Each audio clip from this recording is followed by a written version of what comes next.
El contenido y las imágenes de este programa se difunden con fines noticiosos y de interés público. Además, los comentarios, opiniones y expresiones de sus invitados son responsabilidad exclusiva de ellos, de los productores de este programa, y no representan ni deben interpretarse como la opinión de este canal.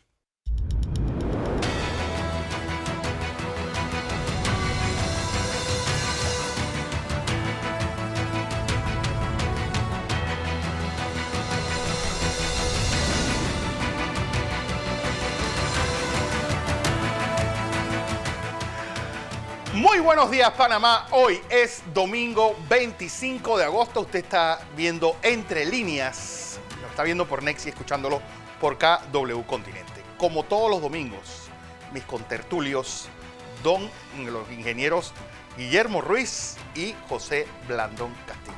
Ambos. Buenos días. Una semana, de muchas informaciones, donde yo creo que una de las noticias resaltables fue lo ocurrido el viernes con esa noticia que los americanos querían convertirnos en territorio seguro, pero con el cuento ese, era para mandarnos y convertirnos en una especie de depósito de migrantes africanos y asiáticos que no recibieran el beneplácito de refugiados ni de poder laborar y entrar en los Estados Unidos. El presidente Laurentino Cortizo fue enfático en darle la negativa a esta propuesta hecha en una visita donde teníamos rato, José, que no veíamos un presidente sin tener que hacer tantos aspavientos, pero diciéndoles cortésmente, no, gracias. Buenos días, Guillermo, buenos días, Fernando, buenos días a toda nuestra audiencia.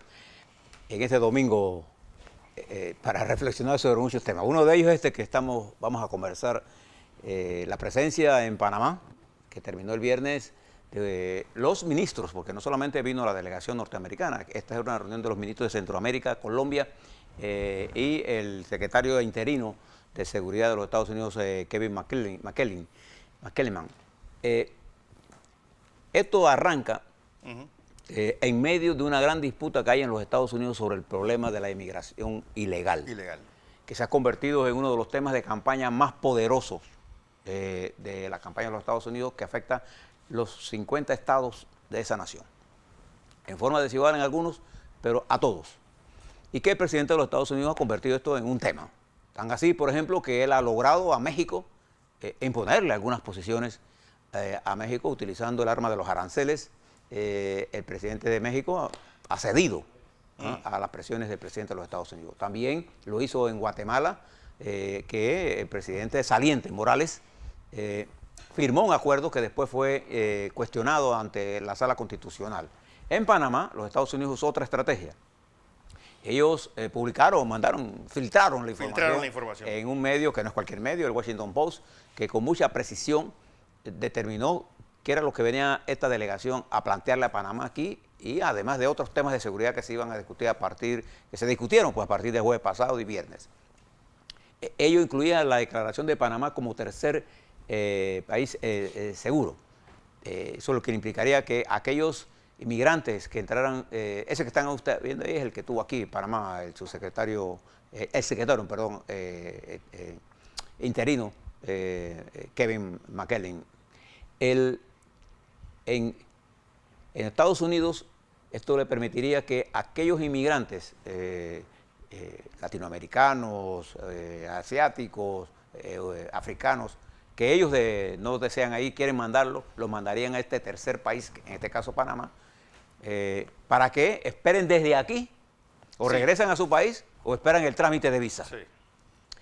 El presidente conoció de esto a través de los periódicos, y el secretario mandó una delegación de exploración, y se dio cuenta que Panamá no estaba dispuesto. El presidente Cortizo expresó con claridad a la delegación norteamericana que Panamá no podía recibirlo y que no estaba en los planes de Panamá. No hubo una posición ambigua, fue un no categórico, rotundo, con respeto, pero con firmeza. Y creo que esto puso a Panamá, el presidente panameño, en el escenario mundial, porque coincidentalmente con esta decisión del presidente Cortizo, la primera ministra de Dinamarca. De Dinamarca.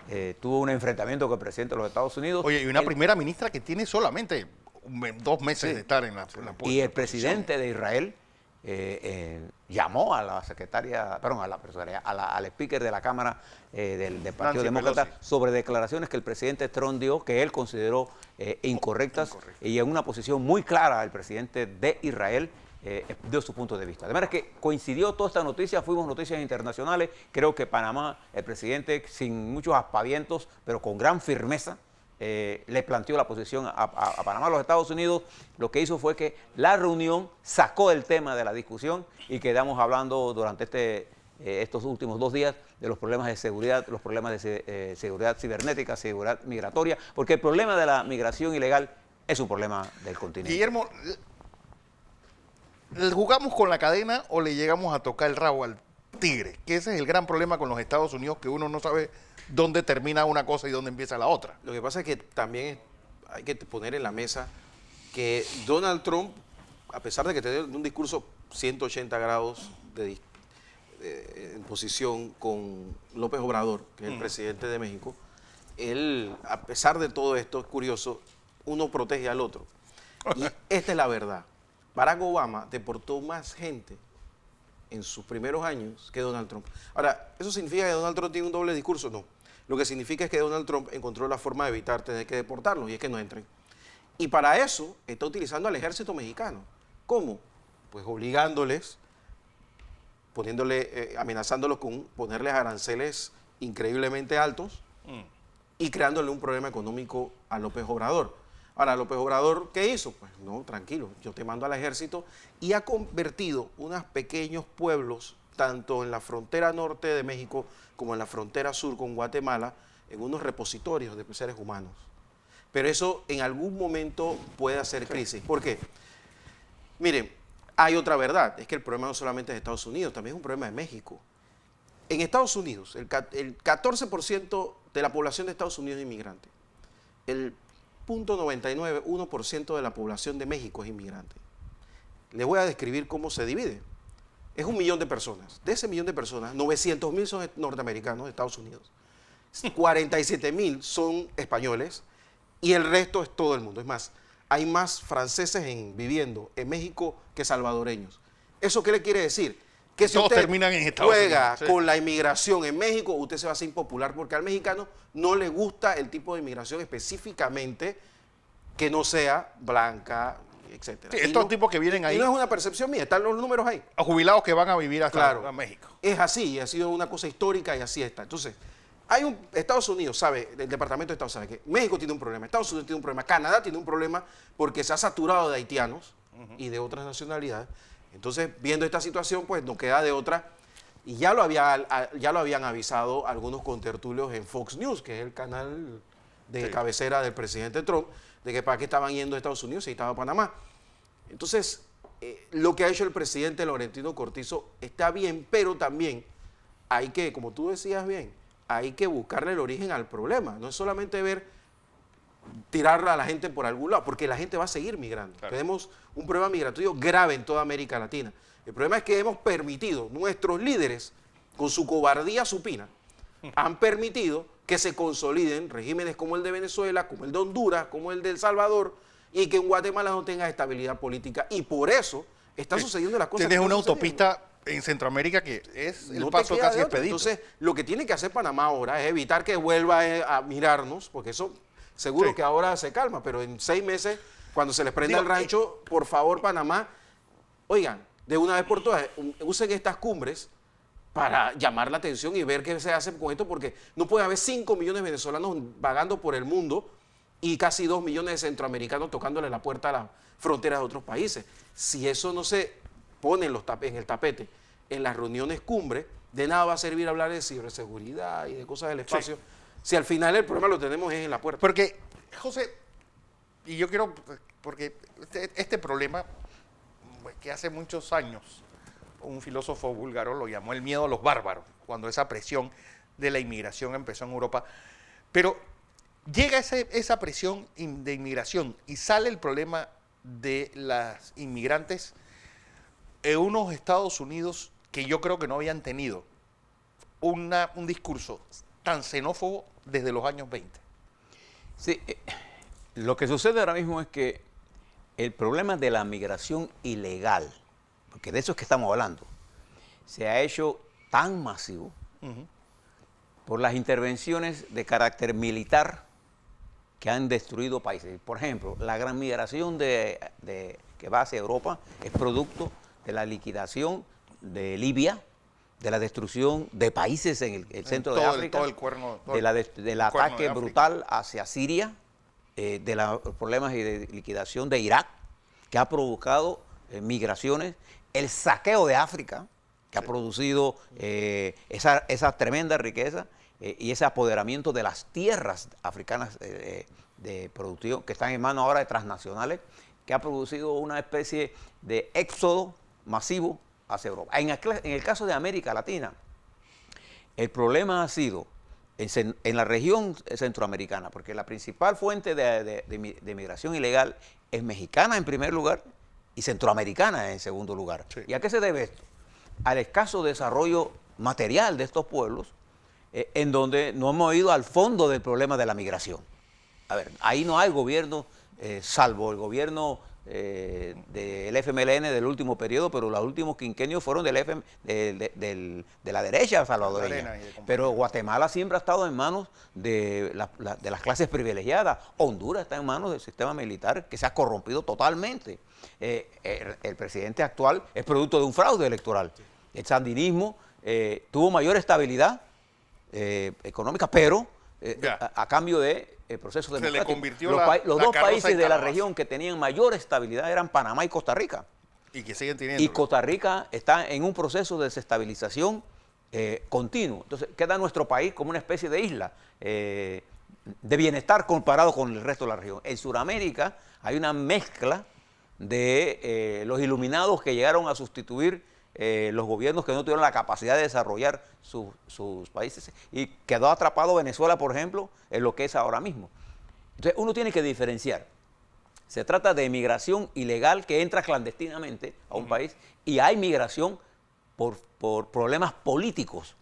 Entonces tenemos que discernir sobre eso. Panamá hoy, por ejemplo, Panamá está siendo objeto de migración. Aquí hay más de 1,000 y tantos personas en albergues en Darién y en Chiriquí. Nosotros tenemos un problema migratorio. Usted quiere conocer de estos problemas, vaya a Puerto Valdía, vaya a Darién para que usted vea los problemas que está pasando allí.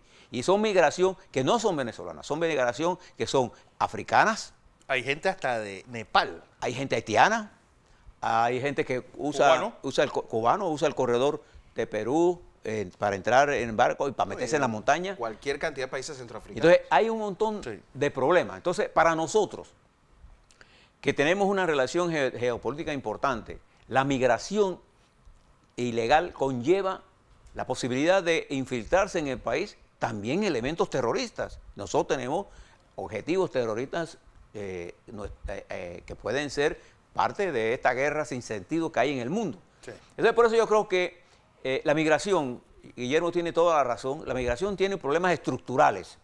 Mientras no ataquemos los problemas estructurales, lo que pasa es que ahora se ha hecho masiva, producto de toda esta destrucción de países, de gobiernos, de regímenes. Si usted quiere tener un ejemplo de esto, váyase usted a Madrid para que usted vea. Y Barcelona es peor todavía. Váyase usted a Ámsterdam. Entonces, creo que esto es un problema global que el enfoque del presidente de los Estados Unidos, desde el punto de vista conceptual, no deja de tener razón. Lo que él no tiene razón es la forma en cómo está tratando a los migrantes y el lenguaje que él utiliza para referirse a que somos los migrantes latinoamericanos los que llevamos el crimen. Sí. Bueno, yo le podemos decir que las estadísticas en los Estados Unidos demuestran que los migrantes latinoamericanos son los que menos delitos cometen en los Estados Unidos.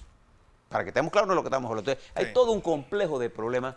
Por eso que yo valoro profundamente la decisión sabia que tomó el presidente de la República de Panamá de, en una forma adecuada, no permitir que se convierta nuestro país en tercer pero creo que Estados Unidos va a insistir eventualmente. No ahora, pero eventualmente va a pasar. Es que se les viene el problema.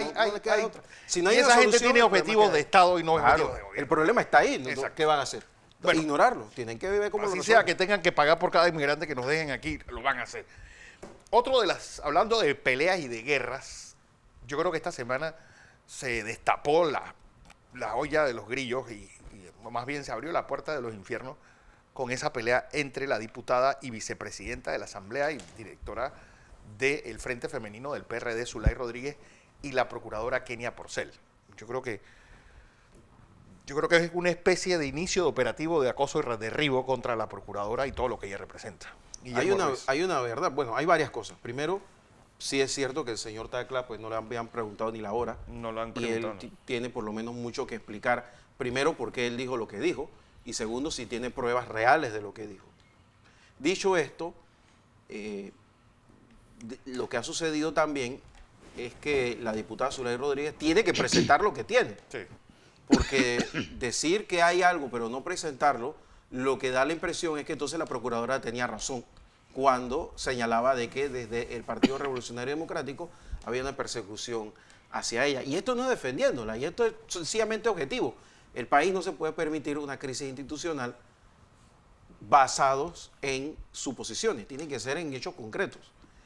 Y ojalá haya o no, pero se dilucide rápido. Porque si vamos a poner, lo decía la semana pasada y la antepasada también, con el tema de los jueces, si vamos a pegarle al árbitro en el juego de fútbol, pues no hay juego. Que parte de eso es lo que se están quejando los jueces y magistrados, que estos señores de la sociedad civil, de repente, si no fallas como yo quiero, te voy a quemar el juzgado contigo adentro. Claro, me llevo la pelota y la manilla y no puede ser así. Si hay pruebas, preséntenlas. Si no hay pruebas, entonces Porque yo creo que esta... asumamos los responsables. Imagínate, el señor Eisman llegó a decir que él prefiere un juez sin cerebro, pero que sea valiente. Que yo no sé qué significa No eso. sé qué significa eso. Bueno, eso no es como de darle una ametralladora a un gorila. José. Mira, yo creo que la controversia que se ha surgido entre la diputada Zulay y la señora procuradora, para mí es un problema sencillo. Los procesos judiciales no se resuelven en la televisión. Los procesos judiciales se resuelven en los organismos encargados de implementar esto. La Corte Suprema de Justicia tiene una demanda que puso contra la señora procuradora, la señora diputada ha puesto algunas demandas contra la señora procuradora. Entonces, ¿qué es lo que hay que hacer? Hay que mirar los documentos y fijarse. Yo quiero precisar algunas cosas. Las declaraciones de Tacla Durán, que le atribuye a la señora diputada vicepresidenta de la Asamblea, han sido publicadas en Panamá hace tiempo. Sí. 2. En los expedientes de Odebrecht, que se presentaron el 9 de noviembre del año 2016, están, 17, perdón, en la audiencia de homologación está la petición de apoyo jurídico que pidió la Procuraduría y está parte de esta documentación. ¿Qué es lo que sucede? Ese expediente está en manos retenido en la Tribunal Segundo Tribunal Superior de Justicia. Pero uno tiene... Déjeme terminar. Si el señor Tacla Durán dice que tiene pruebas, y le ha dicho a la diputada que tiene pruebas de que él le entregó a la señora procuradora 10 millones, esto es muy fácil de saber. Sí. Que entonces nos dé las pruebas a Panamá de que eso es así. Y si él tiene pruebas de que a la señora procuradora general le dio 10 millones ahora y él trae aquí los cheques, quién le entregó eso, dónde se entregó eso, entonces a la señora procuradora no le quedará más remedio que renunciar y someterse a un proceso. Es que hay cosas demasiado raras. Por ejemplo, Samuel Quintero, que es una de las fichas clave. Primero abogado de la procuradora, ahora abogado de derecho. Sí, la mujer del César no solamente debe serlo, sino parecerlo.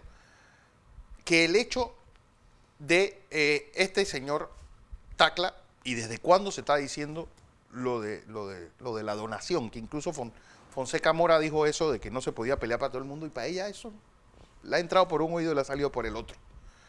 Que la delación de Odebrecht se haya hecho antes de aprobada la ley. Es decir, que también es...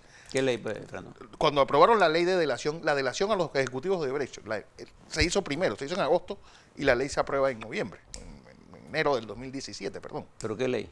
La ley para permitir la delación premiada. ¿Aquí en Panamá? Sí. No, Eso es lo que denunció es más, lo dijo no solamente en el programa el martes, sino también, perdón, el miércoles. ¿Lo digo quién? Sí, Zulay presentó las fechas en las cuales se hizo un documento. Yo te voy a dar las cifras porque nosotros hablamos de ese tema, las fechas.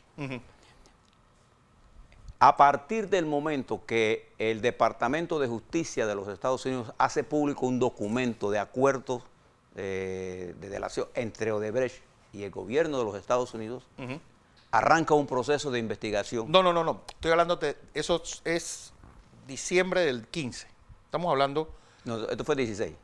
Pero cuando se destapa la olla es principios del 16. Arranca las investigaciones. Bueno, la delación premiada de los ejecutivos de Odebrecht, según lo que dijo Zulay, y la fecha que tenía la declaración jurada de este señor Luis Fernando, uno de estos ejecutivos, se hace en agosto del 16, pero la ley de delación premiada no se aprueba hasta enero del 17 en Panamá. Pero espérate, pero estás confundiendo una cosa con la otra. No. Estoy hablándote todo lo referente a Panamá. No. La delación que ella está hablando es la de la declaración que hace Odebrecht en Brasil. Claro. En Brasil. Para que Panamá, el Ministerio Público de Panamá pudiera hacer uso de eso, necesitaba tener una legislación que le permitiera cumplir los preceptos establecidos en el principio que se acordó entre Odebrecht y la Fiscalía brasileña, que establecía, entre otras cosas, que nadie podría ser juzgado de Odebrecht. Brasil no podría entregar eso si el Estado requirente de la información no tenía el sistema de la delación. Pero a ellos se les hace el interrogatorio basado en unas fechas específicas. ¿Por qué?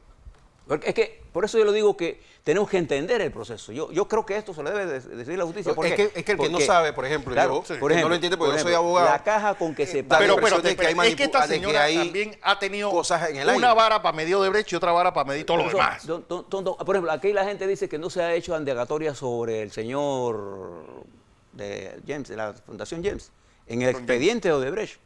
Él fue indagado. Es más, fueron publicados. No, fue indagado cuando nadie se enteró. No como yo, que vinieron a buscarme aquí, o los que han tenido las cámaras afuera. Igual que Raúl Saimalo. Pero espérate, Fernando. En el expediente están las cosas que él dijo y a quién le entregó el dinero. ¿Y a quién le entregó el dinero? No es que no se hizo, eso está indagado. O sea, eso está en los documentos. Ojalá esté. No, está. Algún día cuando llegue un procurador. No, eso está ahí, se publicó, se publicó en los periódicos aquí en Panamá.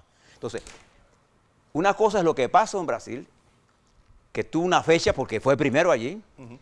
Otra cosa es lo que pasó en los Estados Unidos, y para poder Panamá tener acceso a toda la información, se redactó la ley de febrero del 2017 para que la Fiscalía tuviera un instrumento para tener acceso a toda esa información. De eso, el Odebrecht amplió sus declaraciones con respecto a los requerimientos de Panamá, que tenían que estar ligados a los planteamientos que se habían acordado con la Fiscalía brasileña. Bien, mi punto es el siguiente. Si el señor Tacla Durán dice que él tiene información, que él posee información de que la señora procuradora de Panamá recibió dinero. Pero él no se queda ahí. Él habla de la procuradora encubre porque hay otras personas involucradas. Si él tiene, porque es lo que está diciendo, que están encubriendo. Que están encubriendo a otros que están involucrados. Eso es lo que dice la acusación que hacen desde España. Esto es una información que él está diciendo. Bien, si él tiene toda esa información y tiene las pruebas, entonces que la traiga. Tiene los números de manejo de SWIFT. Sí. Lo que yo no sé si puede venir y traerla. Sí, eso es otra. Claro, porque hay un proceso en el expediente. Él no puede salir de España, creo. Sí, pero hay un proceso, dentro del expediente hay un documento de cooperación entre el gobierno de Panamá, de la Fiscalía Española y la Fiscalía Panameña. ¿No? Eso se puede resolver fácilmente. El problema es que ahora necesitamos que, frente a los planteamientos que ha hecho la diputada Zulay Rodríguez y los descargos que ha hecho la señora procuradora, entonces... Los descargos de la señora, pues que la procuradora no la dio. No, los descargos, ella dijo que eso era una calumnia. Bueno. Bien, bueno, es un... Que está en su derecho. Es un descargo. Derecho de decirlo. Ahora, lo que tiene que hacer la Corte es procesar rápidamente eso y brindarnos a nosotros la información. Sí, la certidumbre para tener... Claro, pedirle a la diputada que tiene y si hay que buscar al señor Tucker. Claro, eso es lo que hay que hacer. ¿Sí? Punto. Pero esto no se resuelve En los medios no se en da. los medios de televisión, que Bueno, es lo que que- nosotros hemos condenado Exactamente. precisamente. Que esta señora, que es la experta en lawfare El YouTube. y en No, alimentar nosotros- YouTube y Fernando, hacer... nosotros hemos sido uno de los medios que más hemos condenado el juicio público. público, el linchamiento público. Porque eso es lawfare. Eso es lawfare. Bueno, vamos a información comercial. Cuando regresemos, uno, ¿en qué quedó el proyecto estrella de este gobierno? ¿Realmente esa decisión de Nito Cortizo de pagarle a los maestros y decirle que cada 4 meses se va a reunir con ellos es una solución al grave problema educativo que tenemos en nuestro país? Además, mañana lectura de sentencia del caso Ricardo Martinelli, donde fue absuelto por parte de un jurado. ¿Hacia dónde va el mundo cuando alemanes y norteamericanos coinciden que estamos camino a una recesión mundial? Fue el cambio.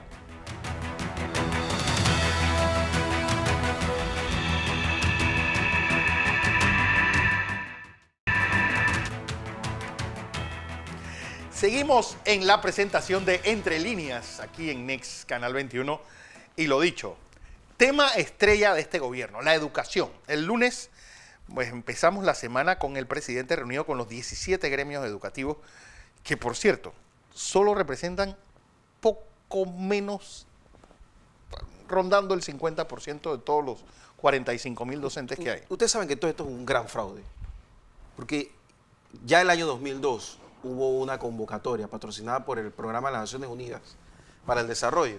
Para el Y 2020. ahí Se llamaba- participaron todos los gremios existentes y algunos que ya no existen, todos los partidos políticos, todas las asociaciones estudiantiles, todos los gremios que tienen algo que ver tangencialmente y lejanamente con la educación. Es un libro como de 300 páginas, que lo único que no habla es de redes sociales, porque habla incluso de cómo se va a manejar la educación sexual en las escuelas, que es algo que hace poco se estaba hablando. El año 2002, en el gobierno de Mireya Moscoso, ese programa se firmó. Y la primera que firma es Isabel de Saimalo. Llega el gobierno de Varela, que ella es la vicepresidenta y canciller, y No, ahí lo deja es guardado. que lo que sí Entonces, ha dicho, los maestros sí dejaron claro, lo del gobierno de Varela fue un verdadero fraude en educación. Yo tanto mi recuerdo- escuela primero como la jornada extendida, Fernando, pero yo como recuerdo el Panamá bilingüe haber- fue un desastre. haber entrevistado en la radio a la señora que fue ministra de Educación, y ella tenía un plan, lo tenía en serio, porque me lo enseñó, de construcción de 82 colegios secundarios. en el 50 país. escuelas y 10.000 aulas. Y 10.000. eliminación de todas las escuelas rancho. ¿Y qué pasó en el camino? Pues el Consejo de Gabinete, presidido por su presidente, decidieron que no. Que eso, vamos a darle inglés a unos cuantos profesores. Y 6 Entonces, meses. el éxito de la educación se basó en que unos educadores iban a aprender supuestamente inglés en unas cuantas semanas, que yo no sé cómo se hace eso, y al final del camino terminamos sin profesores con un buen inglés, y terminamos con estudiantes que no solamente no tienen un buen inglés, sino que no tienen buen conocimiento de matemática, de español, de historia, de geografía. Y al paso que vamos, si no comenzamos a traer extranjeros a este país, pronto vamos a comenzar a retroceder en los índices de competitividad porque no tenemos la mano de obra suficiente para los nuevos retos que vienen, que ya no son nanotecnología, Sí. sino mínimo lo que los niños deben aprender ahora es ciberseguridad y de ahí en adelante. Entonces, No, si solamente el tema si eso no es lo que se va a discutir durante esta semana, de es una inteligencia discusión inútil. artificial que José y yo le hemos hablado varias veces. Es decir, que ya tú puedas adaptar expansiones de memoria a tu cerebro. Es decir, ¿qué va a pasar con un muchacho que tiene acceso a eso en Corea del Sur, o en Japón, o en Singapur, versus un pobre muchacho que pues pasa 12 años rebuznando el verbo to be en una montaña perdida en Los Santos, en Veragua? O en una escuela rancho. José. Bueno, yo creo que uno de los grandes retos de la sociedad panameña, diríamos de las dos reformas sustanciales que requiere Panamá, una es la reforma a la educación y otra es la reforma al sistema judicial, Sí. todo el sistema de justicia. Son dos variables que tienen que ser resueltas para poder nosotros mantener un crecimiento sostenido de aquí a los próximos 10 años. Yo creo que más que crecimiento sostenido, José, un crecimiento inclusivo, porque ¿qué va a pasar? Algo que ha dicho él.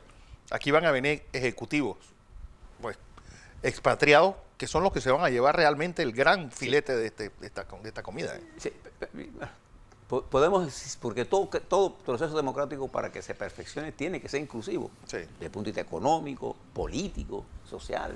Nuevas fuerzas tienen que entrar al panorama político. Usted tiene toda la razón. Pero sin crecimiento económico No hay nada que no hay repartir. nada que hablar. Entonces, pero tiene usted toda la razón. El criterio correcto de crecimiento con sostenibilidad. El y con desarrollo. equidad. Crecimiento y desarrollo. Pero en materia de educación, nosotros, cada vez que usted se sienta con los gremios, igual que en salud, y solo con los gremios para discutir de reforma, no hay reforma. Hay plata primero. Porque lo que los gremios panameños, y esto es un problema también la falta de educación política ha afectado a los gremios panameños son gremios economicistas. O sea, todo hablan de reforma, pero a la hora que tú quieres aterrizar la reforma quedamos discutiendo La reivindicación siempre es dinero.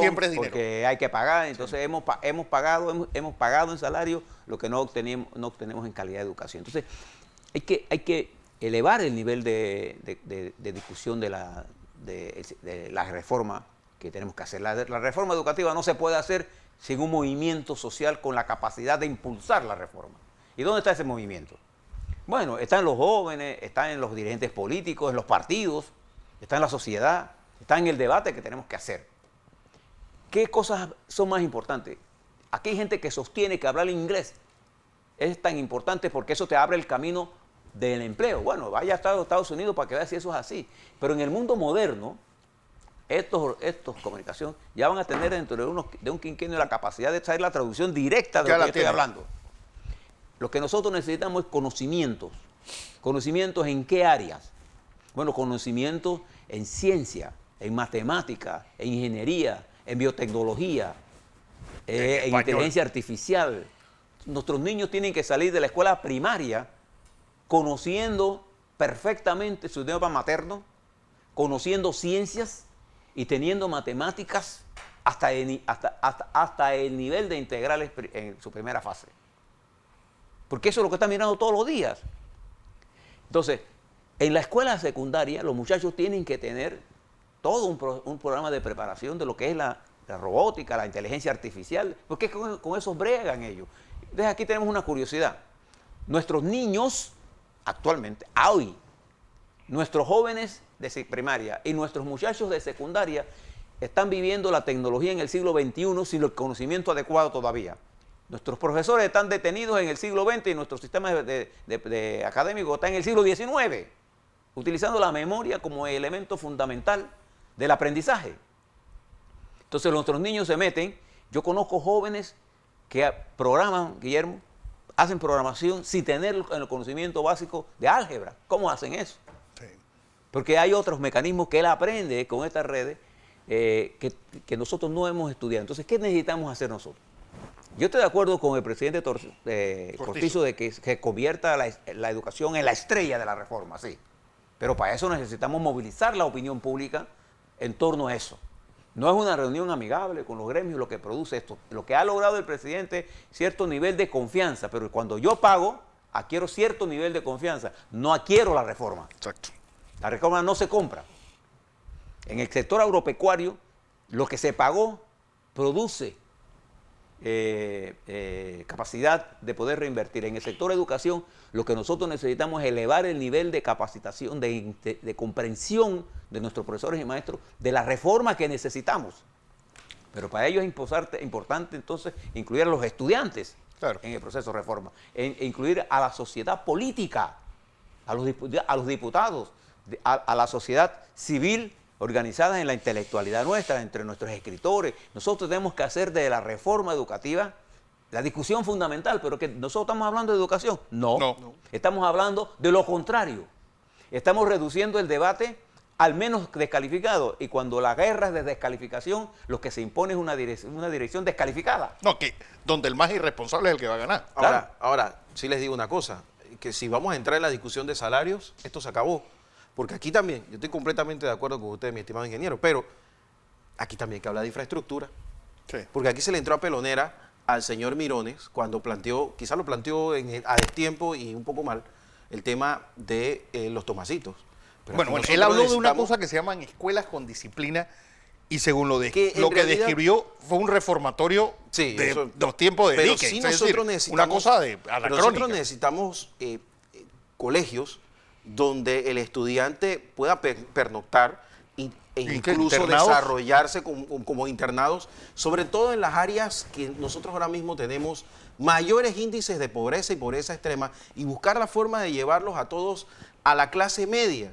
Y la única forma es brindándoles una educación donde puedan comer, donde de una vez por todas aquí la gente no tenga torpezas porque tuvieron una mala alimentación en sus primeros años, que esa es gran parte del problema. Muchos panameños no hablan bien, y no es porque no aprendieron, es porque no tenían la capacidad de aprender, porque la verdad es esa. Pero fíjate- Aquí hay gente tropezada con Sí. problemas de alimentación graves, que la escuela puede ayudar, pero como no Que tiene debía. infraestructura, Sí. no lo hace. Bueno, la jornada extendida. Que ojo que sí se hacía en Otra la de- época de Omar Torrijos y compañía. Mire, mire, Y antes. Y Porque antes acuérdate, también. tanto el INA como el Instituto de Artes Mecánicas Así eran mismo internados. es. Y eso desapareció. Mira, Guillermo, mira, Fernando, Guillermo. ¿Cuál es el nivel de involucramiento de los padres de familia realmente en el proceso educativo? Es que el problema, Solo sirve para hacer tarea. todavía es peor, José, porque ¿cuántos muchachos hoy día vienen de un hogar creado como la familia, Eso con es una su figura mayor. de papá y mamá que van a ser responsables de ese muchacho? Pero Vamos a aún así, empezar un hay paso hogares fragmentados, pero los padres no leen con sus hijos, por ejemplo. No. Pero los niños aprenden, ven en la lectura, no ven el ejemplo. Los niños hacen por el ejemplo. Si los niños ven a sus padres, a su madre o a su padre leyendo, ellos leen. Claro. Pero nosotros no hemos involucrado a los padres. Los padres dicen, sí, yo soy, para mí, mis hijos, lo máximo. Tú le preguntas, ¿quién es el maestro de tu padre, de tus hijos? No tienen. No saben. Entonces le preguntas, vaya a una reunión de padres de familia de cualquier colegio. La mayoría que van son mujeres. Entonces los hombres no se involucran en el proceso de educación. Pero Entonces, toma en cuenta, José, alguien que manda a su hijo, que vive en La Chorrera, o que vive en cualquier lugar del norte o del este de la ciudad, que sale antes que su hijo despierte y llega casi cuando su hijo se va a la cama, ¿qué puedes tú aportar a ese conocimiento? sí, pero pon ahora el fin de semana que hace ese hombre. Ah, que no, hace. por lo que Entonces quiere él tomar va lejos de su a casa. tomarse una cerveza, a jugar fútbol, y su hijo, que él lo quiere tanto, ¿no? Mientras él está tomando Ahora, cerveza. Entonces, creo que el proceso educativo es un proceso integral. Sí. Pero para eso nosotros tenemos que saber cuál es el tipo de... Yo cuando veo a gente hablando que creo que la educación es la estrella y no lo veo hablando. Sí, más retórica. Entonces, que- no lo veo hablando, aterrizando. ¿De qué educación Sí. me estás hablando? Oye, ¿de ¿La, de qué? la educación de la cuarta tecnología o la educación de qué cosa me estás Y hablando? por último, si no aterrizamos, yo escribí un artículo en Panamá América que era algo así: Panamá se va a convertir en el Miami de América Latina, pero no por los edificios, Sino por la sino característica. porque el que va a Miami puede encontrar que la mayor parte de los que sirven en los restaurantes y los policías son los que viven en Miami. Y los que son los CEO y los que mandan en las empresas son de Rusia, de Brasil y de cualquier otro país que Sí, no los es Estados expatriados Unidos. van a tener... Entonces, una- allá es donde vamos. Aquí no va a haber sillas vacías y entre mejor le vaya al Donde el país, panameño peor nos vaya a los va a panameños. ser lo manual y el extranjero es el que... Pero no es porque nos van a invadir, Claro. es porque es la única forma de crecer. Porque nosotros no estamos formando la cantidad de Así ingenieros que mismo es. necesitamos, la cantidad de técnicos que necesitamos, la cantidad de técnicos en biología, en matemáticas. Pero que si es necesitamos. la No gran vamos. paradoja de la Escuela de Medicina de la Universidad de Panamá y de la Universidad Tecnológica es que eso es una dinámica perversa, porque la mayor parte de los alumnos vienen de escuelas privadas. Aquí la mayor parte... Nosotros estamos subvencionando una universidad, la mejor universidad de Panamá para la clase media alta. Mira, aquí hay 10 o 15 colegios donde los estudiantes de tercer, cuarto grado están imprimiendo sus trabajos en impresoras 3D. Y la mayor parte de los estudiantes de un colegio público nunca han visto una Nunca lo han impresora de visto. eso, ni graduados de secundaria. Así está la brecha. Sin hablar de laboratorios. Ir a hablar de los laboratorios. Esa es la verdad. Bueno, lectura mañana de la sentencia del caso Ricardo Martinelli, donde volverá esa presión a jueces y magistrados. Yo creo que el escarceo que se hizo frente a la Corte Suprema de Justicia es nada más la puntita del iceberg de lo que viene en contra de los magistrados que fallen en derecho. Y yo creo, Fernando, Guillermo, que la primera cosa que deberán hacer los abogados de Ricardo Martinelli es que una vez que se conozca el documento que es el fallo, se lo manden al señor Ugaz para que lo lea. Pero lea algo porque él dijo que se había leído todo el expediente. ¿Te acuerdas aquel peruano que vino aquí en estos días a decir cómo nosotros tenemos que conducir estas cosas? Obviando que en el sistema penal acusatorio no existe tal cosa como el expediente. No, pero el tipo viene a darnos lecciones al día siguiente que detienen al ex fiscal general de Perú. Es decir, alguien de su entorno, en su entourage. Entonces, yo creo que es importante que todos aprendamos que para poder mejorar la justicia, nosotros tenemos que leer ese fallo. Porque ese fallo es un resumen de todos los acontecidos que está ahí. Esto es como el compendio del libro de la enciclopedia de Ptolomeo. Ahí están todos los errores de la época. Al leerlo, nosotros podemos comprender que, porque hay algunos que dicen, todo el proceso no se produce un castigo por forma. Fíjese qué cosa más bárbara cuando usted dice una cosa como esa. ¿Qué sería la justicia sin la forma? Claro. Sin el respeto al derecho suyo. Por ejemplo, ¿es de forma que a usted se le haga una acusación sin haberle hecho una indagatoria? No. Es un problema fundamental. ¿Cómo usted me pasa una acusación a mí sin haberme informado a mí primero y delante de mis abogados que usted me está acusando de algo? ¿Cómo usted puede estar preparando testigos y usted no tiene un abogado de la defensa que participe en ese proceso? Todas esas violaciones no son de forma. Por eso es importante que usted lea con detenimiento lo que los jueces dicen. Y lo que hicieron y montaron fue una campaña para atacar a los jueces. Entonces, cuando uno tiene un problema jurídico, uno ve el fondo del tema ahora. El argumento es el valor de un argumento es independientemente de quién lo emita, a diferencia de una información que depende de quién se la diga. Pero si usted le quita el perjuicio a la información, la puede usar. Pero un argumento usted siempre lo debe evaluar, con independencia que si lo dice su amigo, su enemigo, porque el argumento tiene su propia validez. Entonces, en materia jurídica, este documento es muy importante que lo leamos para aprender todos. Porque durante 5 años vivimos lo que nosotros terminamos el segmento pasado con lo que se conoce en lawfare, Brasil. Ahí es donde vino todo esto. Es el maestro. Ahí hay doctorados en lawfare. Gente que sabe cómo se hizo. El juez Sergio Moro, ¿no? Que monta toda esa operación para sacar a Lula, porque ese era su objetivo de la carrera, y para hacerle que gane Bolsonaro. Fíjese, un juez es el responsable de la victoria de Bolsonaro. Y ese presidente lo nombra a ministro de Justicia. ¿Usted cree que realmente... Con la promesa de hacerlo magistrado de la Corte Suprema? ¿Usted cree que realmente haya alguna objetividad en la investigación? No. El Brasil está conmovido por eso. Pero el lawfare no solamente está aquí. El lawfare está en todos lados. Está en Ecuador, está en Argentina. Es todo un esquema dirigido a utilizar la justicia como elemento de lucha política. No, y sobre todo que lo más grave es eso de amedrentar a jueces. Es decir, si tú no fallas como nosotros queremos, prepárate porque vamos a publicar tu cara todos los días y que te digan corrupto y que te digan todo lo que nosotros se nos ocurra. Es que aquí hay un pequeño grupito que quiere que se haga la justicia que ellos creen que en su mesa de cenar es la que se debe hacer. Yo recuerdo al señor Ugazo, ¿es que se llama? Ugaz, ¿qué se llama? José Ugaz. Él vino a mitad final del año 2014. No sé si lo recuerdan, que él vino, llegó a un hotel, llenó eso de gente de Movín y del gobierno pasado.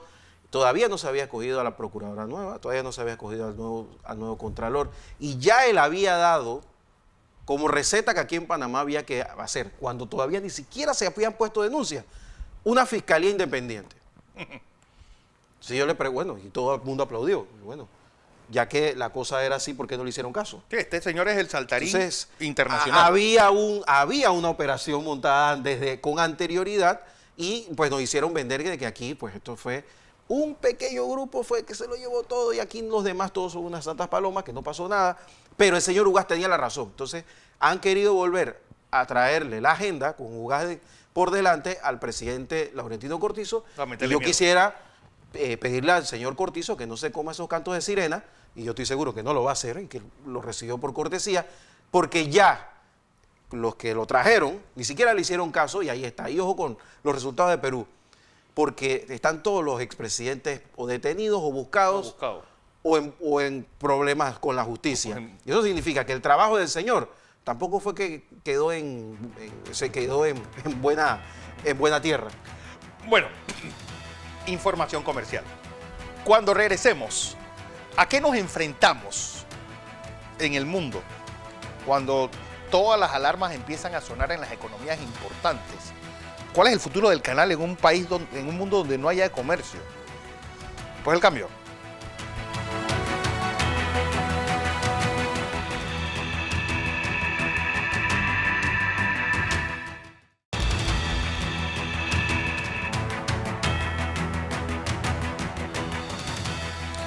Seguimos en la presentación de Entre Líneas, aquí en Next Noticias y en KW Continente. Recesión mundial. Realmente, pues nuestro país, un país pues, que tiene como su lugar en el mundo es exactamente servir de puente al comercio y a la economía mundial. En un momento en el cual las grandes locomotoras, tanto Alemania, Europa, Estados Unidos y China, pues ya hablan de que estamos entrando en una recesión mundial. ¿Qué pasará con Panamá? Empiezo contigo, Guillermo. A mí la verdad es que me preocupa mucho, sí me preocupa como a todos los que estamos pendientes de lo que pasa en el mundo, la situación, pero me preocupa más que los tomadores de decisiones en nuestro país no se enteren de lo que está pasando, porque si bien es cierto que tenemos este tema con Estados Unidos, la migración y todo lo demás, hay un mundo que involucra a nuestros clientes principales del Canal de Panamá y a nuestros centros de servicio, que es Sudamérica, porque, ojo, el Centro Bancario Internacional descansa la mayor parte de sus depósitos en clientes de Sudamérica. Colombia, más que nada. Más que todo. Y en el caso de nuestros clientes del Canal de Panamá, estamos hablando de China, estamos hablando de Japón, estamos hablando de Taiwán, estamos hablando de Corea del Sur, que los 4 países tienen una historia que si no le damos seguimiento a los cuatro, bueno, lo que vamos a encontrar es que no vamos a saber qué hacer en caso de que se nos caiga dramáticamente los ingresos por precisamente el paso. Y ahí tenemos otra serie de patas de la economía, del Producto Interno Bruto, que hay que estar pendiente. Entonces, insisto, el presidente Laurentino Cortizo necesita un grupo asesor de muy alto nivel, que por ley ya está conformado en el Consejo Nacional de Relaciones Exteriores, y que también el Ministerio de Comercio se refuerce con personas de gran nivel y que nuestras embajadas y nuestros consulados no se llenen de lo que siempre se han llenado, sino de verdaderos estrategas que puedan alertar al gobierno. Claro, gente que no esté haciendo libros ni tomando vino en la casa de los amigos, sino realmente pendientes, monitoreando lo que sucede y dando propuestas al gobierno de Panamá para adelantarnos a estos escenarios. Lo que está pasando entre Japón y Corea del Sur es para tenerlo monitoreado. Ni hablar de los temas de China, que se está hartando de lo que pasa en Hong Kong y no le ha gustado para nada la compra que ha hecho Estados Unidos por parte de Taiwán de material militar. Entonces ahí tenemos eso. India, porque hablamos de que, bueno, India puede ser un socio de Panamá. Bueno, India tiene sus problemas con Pakistán que ya veremos, pero como todavía no es nuestro problema, ahí está. No es que podemos ir de un lado al otro. Y ya ni hablar de lo que está pasando en Sudamérica con un presidente virtual y un presidente herido, que hasta diciembre se resolverá lo de Argentina y esa economía absorberá a Brasil, Chile, Paraguay, Uruguay y todo lo que sea el Mercosur. Porque, José, que tenemos que estar atentos a lo que está sucediendo. Porque, José, sin lugar a dudas, es decir, lo que está pasando en Sudamérica es un campo incendiado, y no exactamente por lo que está pasando en la Amazonía, sino porque no hay quien esté es decir, parado en 2 patas. Todo el mundo está o arrodillado o noqueado totalmente. Bueno, todos los indicadores, Fernando, Guillermo, de crecimiento para el año 19 de América Latina nos indica que la región en su conjunto va a crecer a 0,5%. 0,5%. Argentina está en recesión, Brasil está en 0,8%, Chile está cercano al 0,8, 0,7%, Perú ha caído en su crecimiento y se espera que Chile iba a crecer 3,5% y ya se estima que probablemente esté en menos de 1%. Perú está en problemas, Venezuela ni se diga, Brasil está en Centroamérica, Costa Rica, todo. Hay un término general, una de las pocas economías con capacidad para aprovechar la coyuntura somos nosotros. No es que estamos bien. No es que estamos bien, claro. Pero estamos en la mejor posición para aprovechar. Por ejemplo, ¿qué cosas nosotros tenemos que monitorear? Esto que le hablaba a Guillermo, la confrontación entre Corea del Sur y Japón, dos economías muy poderosas. La segunda y la sexta, el segundo y sexto usuario del canal de Panamá. Nosotros tenemos que tener una ofensiva diplomática allí. La tercera y octava economía del mundo. Nosotros tenemos que ver qué está pasando en Inglaterra. Inglaterra tiene un poderoso centro financiero a nivel global. Bueno, con el Brexit ellos van a tener que buscar nuevos mercados y nosotros podemos hacer alianzas estratégicas con Inglaterra. Se está replanteando todo el problema en Europa, cómo vamos a manejar eso. Los Estados Unidos para nosotros sigue siendo un aliado estratégico, pero los Estados Unidos hoy con Trump no nos ofrece muchas cosas a nosotros porque los Estados Unidos no está promoviendo inversiones en otros países. Ni está mirando hacia Sudamérica. Está mirando hacia adentro. Es más, no está mirando ni a América Latina para absolutamente nada importante, sino para establecer políticas anti-China, nada más. Entonces nosotros tenemos que pensar en China, pero tenemos que pensar en China con seriedad, no la moda fácil de hacer negocios para lucrar unos cuantos, sino qué cosas de China nos interesan que tendrán impacto para nosotros. Pero importante para nosotros ahora mismo es cómo reactivar la economía. Porque en este momento hay una gran cantidad de jóvenes nuestros que no tienen empleo. Y los que tienen empleos de muy baja calidad y de ingresos. Entonces tenemos un reto importante, es entender esta nueva situación, este nuevo reparto que se está produciendo en el mundo, cuya complejidad exige la creación de un grupo especializado en política exterior. Exacto. Esto no es un problema nada más del ministerio, sino hay que crear. Los Estados Unidos, el Departamento de Estado tiene un organismo dentro de él de inteligencia estratégica, que no es que ellos no miran el espionaje, ellos miran cómo está el mundo estratégicamente, sí, qué cosas le conviene o no a los Estados Unidos.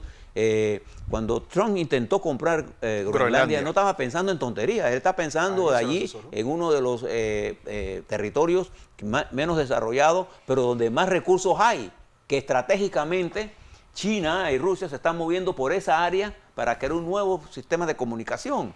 Claro. Pero fíjense lo que ellos están pensando, mientras nosotros aquí estamos detenidos, nosotros, nuestro país, que tiene uno de los estrechos y el canal artificial más importante del mundo, pero uno de los estrechos, quinto, sexto estrecho de comercio del mundo, tenemos que mirar el mundo así, en esa magnitud. Entonces tenemos que incorporar ¿a quién?